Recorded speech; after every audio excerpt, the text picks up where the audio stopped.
안녕하십니까? 반갑습니다. 오늘 말씀은 역대하 11장부터 16장까지입니다.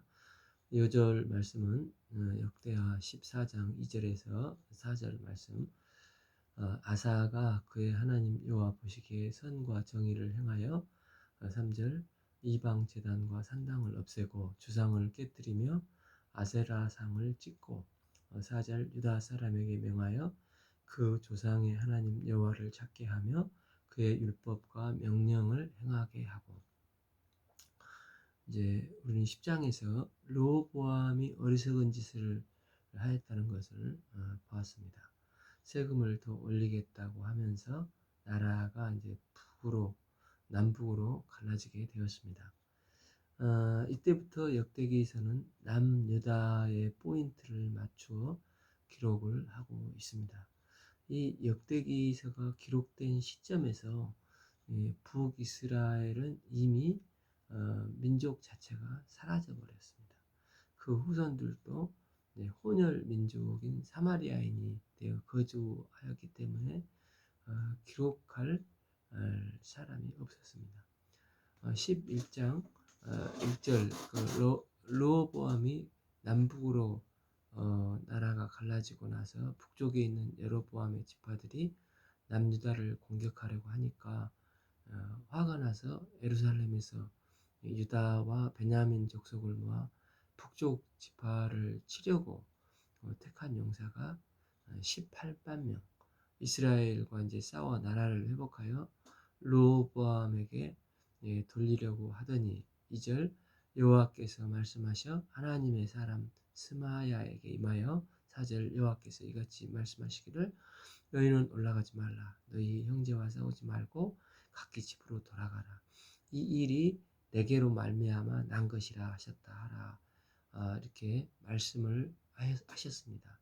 그래서 이제 이 말씀을 듣고 돌아가고 여로보암을 치료했던 것을 이제 포기하게 됩니다. 그리고 5절에서 르호보암은 예루살렘에 살면서 유다 땅에 방비하는 성읍들을 건축하여 12절 모든 성읍에 방패와 창을 두어서 매우 강하게 하니라. 그러니까 유다와 베냐민 르호보암에게 이제 이게 속했죠. 반면 이 부분을 열왕기상에서는 북이스라엘 상황을 굉장히 중요하게 다루고 있습니다. 즉 여로보암이 베델에 금송아지 제단을 쌓는 사건을 상세하게 기록하고 있습니다. 그런데 이 내용이 역대기에서는 살짝 나오기는 하지만 그런데 이제 포인트가 완전히 달라져서 기록하고 있는 것을 보게 됩니다. 열왕기상 13장 대략 내용은 선지자가 여로보암에게 와서 여로보암을 혼내주고 또 저주를 내리는 거지 않습니까? 그런데 열왕기상에서 왜 제단을 베델에 만들었는가? 아주 짧게 12장 27절 한 절이 나와 있는데 그 이유가 백성들이 예루살렘에 있는 여호와 성전에서 제사를 드리고자 하여서 예루살렘으로 가버리면 백성들은 다 이제 유다로 넘어가 버리고 또 여로보암을 죽이고 유다 왕 르호보암에게 돌아가리라 이렇게 생각을 하면서 안 되겠다 싶어서 베델에 제단을 쌓은 거였습니다. 이것 한 줄 나오는 내용을 역대기서는 집중적으로 기록하고 있습니다. 백성들이 왜 예루살렘에 올라가려고 하는가? 이것이 역대하 이제 11장 13절부터 이제 계속 이어지는 이야기가 펼쳐집니다. 제사장들과 레위 사람들이 그들의 모든 지방에서부터 남유다 르호보암에게 돌아오고, 왜냐하면 14절 여로보암과 그의 아들들이 이 제사장들을 해임을 해버렸기 때문입니다.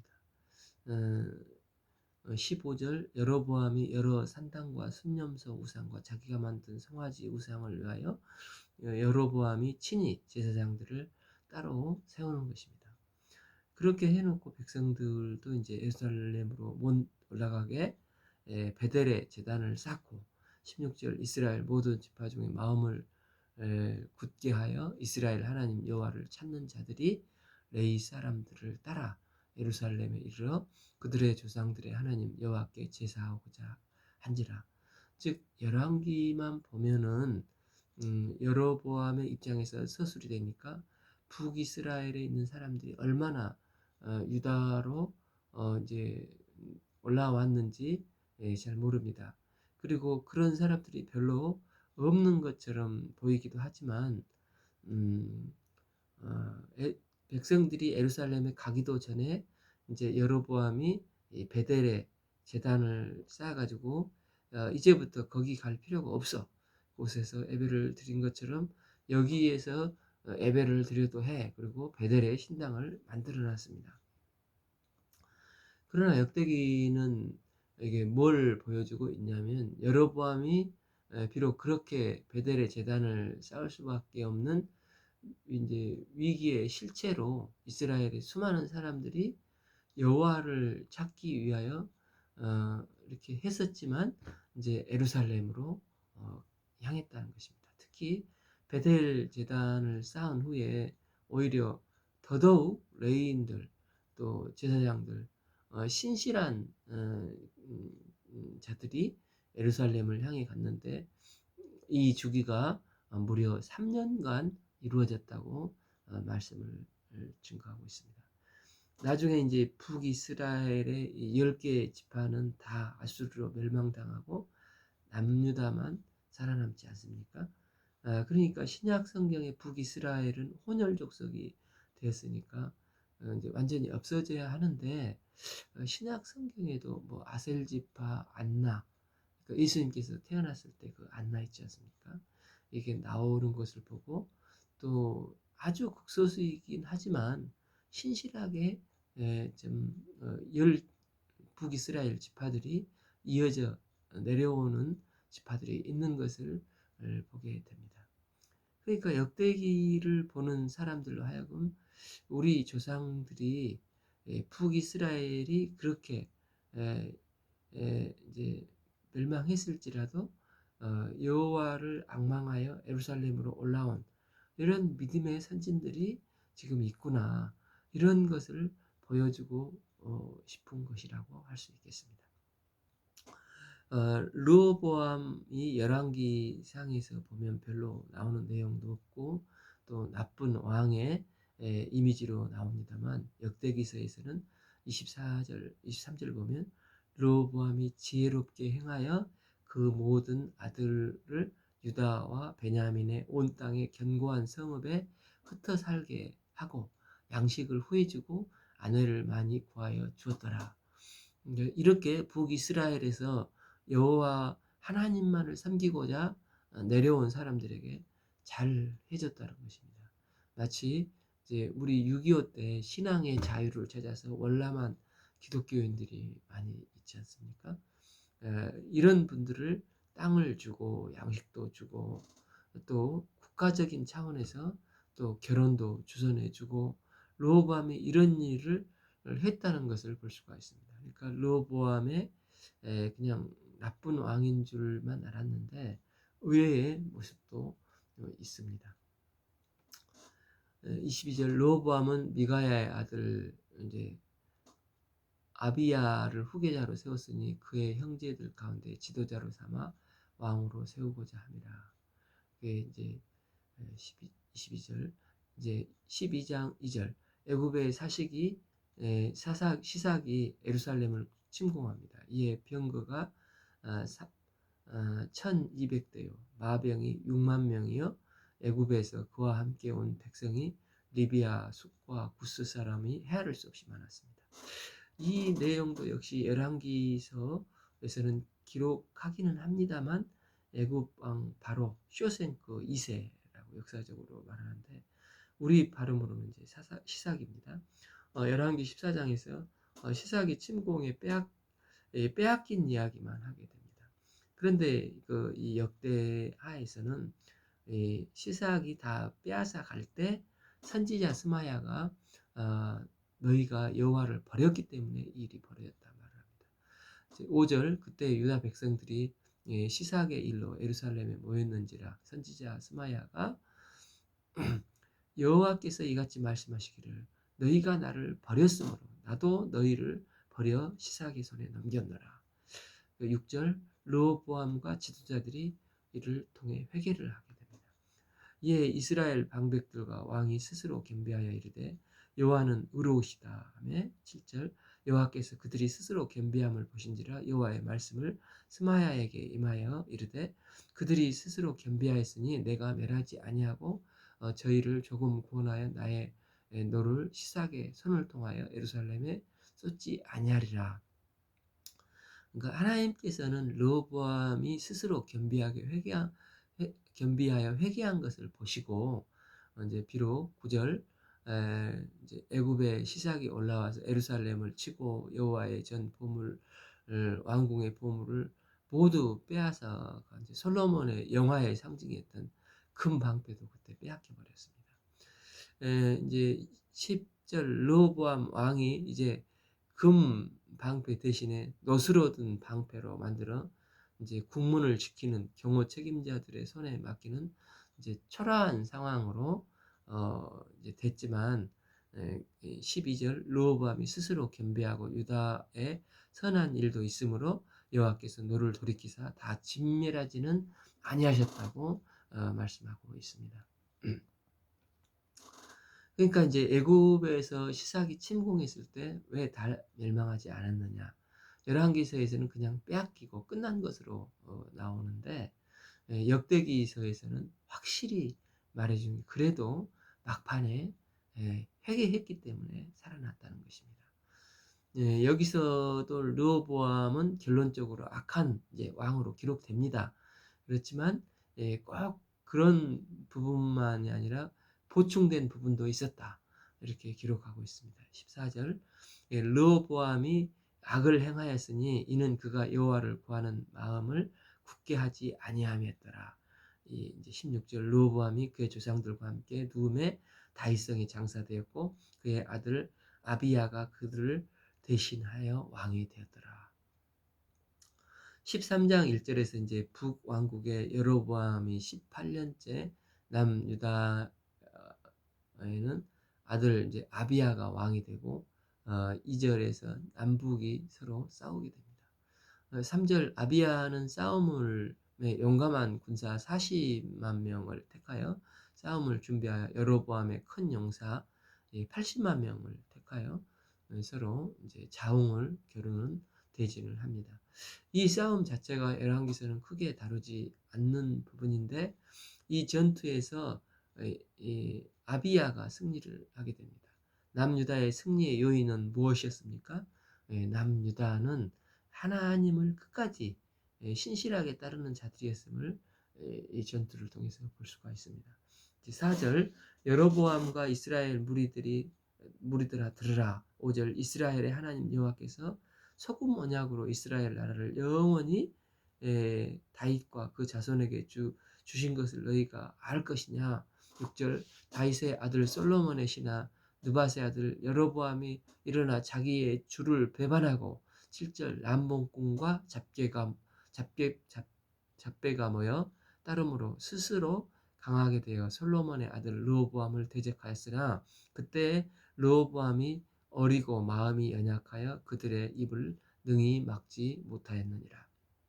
그러면서 8절 베델과 단에 있는 북이스라엘의 송아지를 끝까지 섬기고 9절 레인들을 해임해버리고 자기가 세운 제사장들을 말하면 자기 말을 잘 듣는 제사장들로 대체해서 세워버리고 이제 9절 누구를 막론하고 어린 숫송아지 한 마리와 순양 7마리를 끌고 와서 장립을 받고자 하는 자마다 허무한 신들 지금 금송아지를 섬기고 이제 여호와라고 하고 있는데 이 허무한 신들의 제사장이 될 수 있다.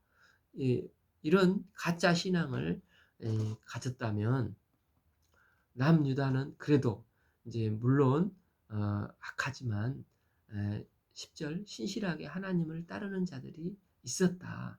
11절 남유다에 이런 자들이 있었기 때문에 11절 하나님 여호와 하나님께서 여로보암 온 이스라엘 아비야와 유다 앞에서 치시니 16절 남유다가 승리했다고 말씀을 하고 있습니다. 그래서 18절 그때 이스라엘 자손이 항복하고 유다 자손으로 이겼으니 이는 그들이 그들의 조상 하나님 여호와를 의지하였습니다. 이렇게 역대기서는 남유다가 신앙을 그래도 지키고 있는 나라였다는 것을 보여주고 있습니다. 이로써 그 시대 이제 성경을 기록하고 있는 시점의 독자들에게 왜 우리 남유다만 살아남고 북이스라엘은 흔적도 없이 저렇게 망해버렸는가? 우리는 어쨌든 여전히 비록 피르시아의 식민지 상태이긴 하지만 그래도 하나님의 신앙을 지키고 있는데 북이스라엘은 지키지 않았다는 것. 그래서 혼혈족 사마리아인들이 거주하는 지경까지 이르게 됐다라는 것을 말해주고 있습니다. 그러니까 우리 조상들이 하나님 앞에서 비록 큰 잘못을 했지만 그래도 하나님을 의지하는 신앙을 지키고자 했던 사람들이 있었구나. 심지어 나라가 이런 풍전등화일 때도 하나님을 의지한 신실한 조상들 때문에 하나님께서 그래도 남유다를 그 당시에 남겨주셨다는 것을 본문을 통해서 알 수가 있습니다. 22절 아비야의 남은 사적과 그의 행위와 그의 말은 선지자 이또의 주석책에 기록되어 있느니라. 이제 14장 1절에서 아비야의 아들 아사가 왕이 됩니다. 우리가 이제 읽으면서 조금 편한 것 한 가지는 이제 열왕기서는 자꾸 남유다 왕 이야기했다가 또 북이스라엘로 가고 왔다 갔다 했는데 역대기서에서는 이제 남유다 이야기만 쭉 이제 얘기를 하기 때문에 읽기가 그래도 괜찮으실 것입니다. 이제 아사왕 내용이 16장까지 이제 14장에서 16장까지 이어지는데 2절에서 이제 아사가 그의 하나님 여호와 보시기에 선과 정의를 행하였고 3절 이방 제단과 산당을 없앴고 주상을 깨뜨리며 아세라랑을 찢고 4절 유다 사람에게 명하여 그 조상들의 하나님 여호와를 찾게 하며 그의 율법과 명령을 행하게 하고 5절 산당과 태양상도 없앴습니다.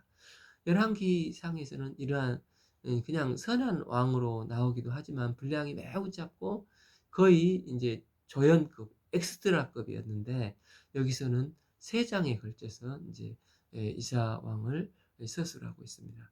6절에서 여호와께서 이사에게 평안을 주셨으므로 그 땅이 평안하여 여러 해 싸움이 없는지라 그가 견고한 성읍들을 유다에 건축하니라 라고 말씀하고 있습니다. 이렇게 해서 남유다가 강성해지고 모은 군사가 8절을 보면 유다 족속이 30만, 베냐민 지파가 28만, 이제 58만 명의 굉장한 군대를 보유하게 됩니다. 그런데 이제 하필이면 이때 이제 구스가 이제 남유다를 쳐들어옵니다. 9절 이때 구스 사람 세라가 에티오피아 용병까지 합해서 어마어마한 이제 100만 명의 용병까지 100만 명의 대군이 쳐들어옵니다. 이 사건이 열왕기서에는 아예 없습니다. 10절 아사는 100만 군대를 대항하고자 8만 이제 군사를 데리고 마레사 골짜기에서 이제 싸움을 하러 가서 거기서 전쟁을 앞두는데 그 참 이사의 참 귀한 점은 하나님 앞에 간절히 기도했다는 것입니다. 11절 아사가 그의 하나님 여호와께 부르짖어 이르되 여호와여 힘이 강한 자와 약한 자 사이에 주밖에 도울 자가 없사오니 우리 주 하나님 여호와여 우리를 도우소서. 우리가 주를 의지하여 주의 이름을 의탁하옵고 이 많은 무리를 치러 왔나이다. 여호와여 주는 우리의 하나님이시오니 원하건대 사람이 주를 이기지 못하게 하옵소서 하였더니 참 아사 왕은 아주 멋있는 제대로 된 기도를 하나님께 드리는 것을 볼 수 있습니다. 저들은 100만 군대로 강한 자이고 우리는 약한 자이지만 강한 자와 약한 자 사이에 도와주실 리가 주님밖에 없습니다. 사람이 하나님을 이기지 못하게 하옵소서. 이렇게 간절히 기도를 하고 전쟁을 시작하는데 이제 12절 추풍 낙엽처럼 이제 밀어붙여서 어, 13절 구스 사람들이 다 엎드러지고 살아남은 자가 없었으니 여호와 앞에서 그의 군대 앞에서 패망하였습니다. 그리고 노략한 물건들이 심히 많았다고 기록하고 있습니다. 15장 아사가 구스 군대를 물리치고 돌아오는데 1절에서 이제 오셋의 아들이 에, 이사랴에게 하나님의 영이 임하여 하나님의 뜻을 전해줍니다. 2절 너희가 여호와와 함께하면 여호와께서 너희와 함께 하실 것이라. 너희가 만일 그를 찾으면 그가 너희와 만나게 되시려니와 너희가 만일 그를 버리면 그도 너희를 버리시리라. 이제 3절에서 이스라엘은 참 신이 없고 가리키는 제사장도 없고 율법도 없는 지가 이제 오래되었으나 6절 이 나라와 저 나라가 서로 치고 이 성읍과 저 성읍과 또한 서로 피차 상한 바가 되었나니 이는 하나님이 여러 고난으로 요란케 하셨습니다.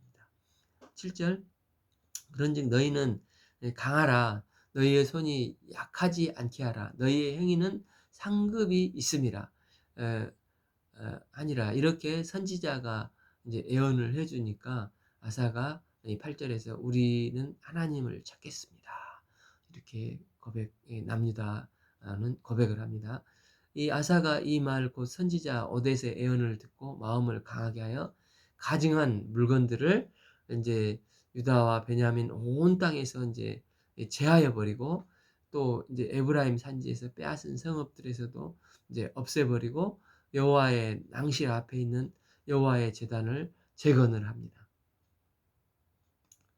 이제 9절 이스라엘 사람들이 이사의 하나님 여호와께 대한 자세를 보고 또 북이스라엘에서는 계속해서 이제 신실한 크리스찬들이 많이 오고 있는 것을 기록하고 있습니다.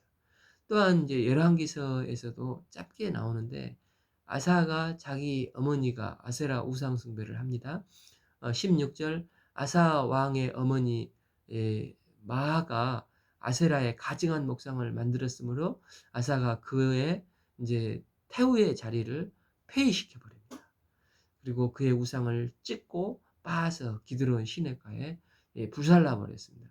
이렇게 아사 왕이 완전히 결단하는 모습을 보여주니까 이제 북이스라엘 사람들이 신앙의 개혁을 보면서 참 신이신 이제 하나님을 섬기고자 예루살렘으로 넘어오는 모습이 종종 계속 뜨이는 것을 보게 됩니다. 그런데 이제 14장에서 아사왕의 승리, 또 15장에서 이 아사왕의 종교 개혁, 여기까지는 참 좋았는데 16장에서 아사왕의 실패가 기록되어 있습니다.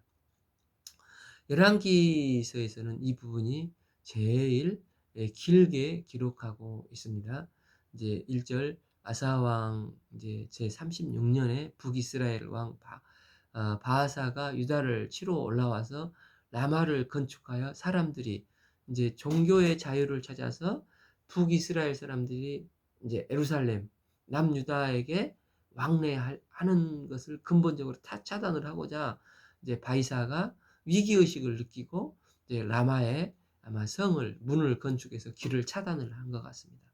이에 이제 아사 왕이 자기 힘으로만으로는 북이스라엘을 치기가 벅차기 때문에 이제 북쪽 이스라엘과 국경을 맞대고 있는 아람에게 2절 아사가 여호와의 전 곡간과 왕궁 곡간에 그 문을 박박 긁어서 이제 다메섹 아람 이제 베나다드에게 주면서 북이스라엘을 후미해서 공격해 달라는 치명적인 실수를 했습니다.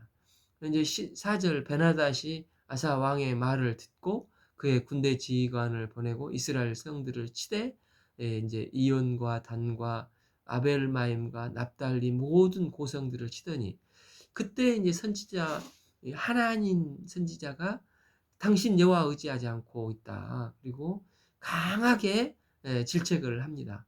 이제 좀 하나님을 가장 이런 때 하나님을 믿고 해야 되는데 오히려 이방 이제 세력을 끌어들여서 전쟁터로 만들었습니다. 참 사람을 의지했을 때 참 하나님께서는 선지자를 통해서 강하게 질책을 하십니다. 그러면 이때 그 선견자 하나님의 말을 아사 왕은 어떻게 대했습니까? 7절 아사가 그에게 왕이 아람 왕을 의지하고 왕의 하나님 여호와를 의지하지 아니하였으므로 아람 왕의 군대가 왕의 손에서 벗어났나이다.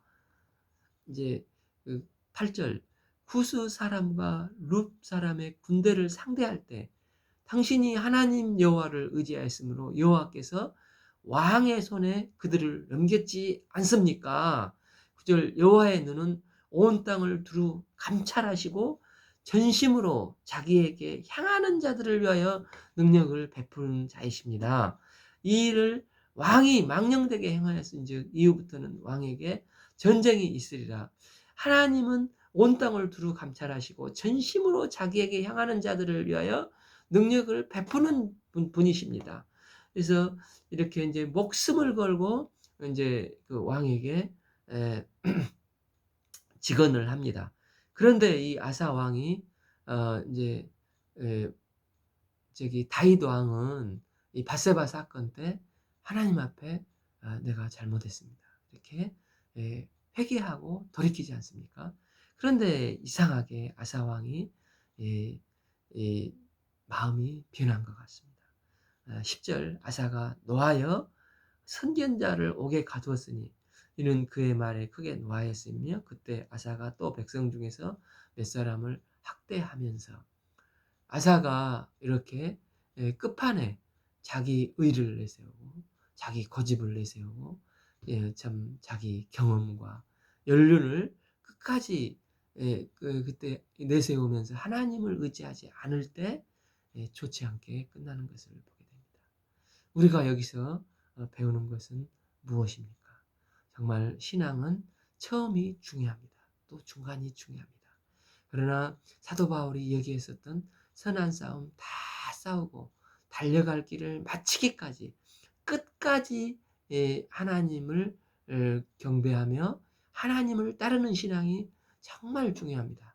그래서 끝까지 시종일관, 시종여일 주님만을 따르는 신실한 신앙생활. 그래서 승리의 멸류관을 쓰는 복된 신앙생활이 너무 중요합니다.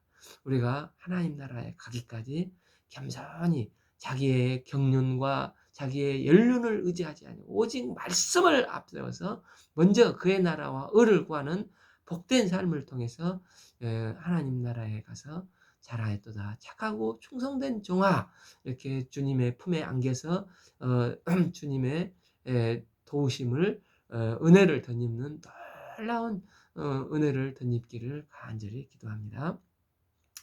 어쨌든 아사 왕의 위대한 신앙의 모습들도 역대기는 길게 기록을 하고 있습니다만 마지막이 너무나 안타깝습니다. 13절 아사가 왕위에 있는 지 41년 후에 죽어 그의 조상들과 함께 누웠습니다. 오늘 말씀은 11장부터 16장까지 읽겠습니다. 감사합니다.